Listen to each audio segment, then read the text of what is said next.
আমি সোমা বসু। আমরা এই গুঞ্জন সাহিত্য ও সংস্কৃতির মেলবন্ধন পরিবার থেকে আমরা এসেছি। আমাদের খুব কাছের মানুষ রিজুর ডাকে আমরা এখানে এসেছি। এই কৃষ্ণকলি বেরা প্রযোজিত এবং শঙ্খদী চক্রবর্তী পরিচালিত এই ছোট সিনেমাটি পর্দায় দেখবার জন্য এসেছি। খুব ভালো লেগেছে এবং পরিচালক হিসাবে তো ১০০ তে ১০০ই বলা চলে ওনাকে।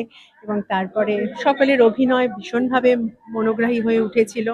বিশেষ করে তো আমাদের রিজুর এত সুন্দর অভিনয় করেছে এবং আগামী দিনে ও আরো অনেক অনেক অনেক দূর এগোবে এই কামনা করি রিজুর জন্য। এবং সর্বোপরি এই যে সমাজে যে একটা সুন্দর বার্তা দিল, এই বার্তাটা খুব মানুষের জীবনের প্রয়োজন, যে একটা জীবনের অধ্যায় শেষ হয় না, জীবন সবসময় শুরু হতে চলে। তো সেটা ভীষণ ভালো লেগেছে সত্যি সম্পূর্ণরূপে সিনেমাটি।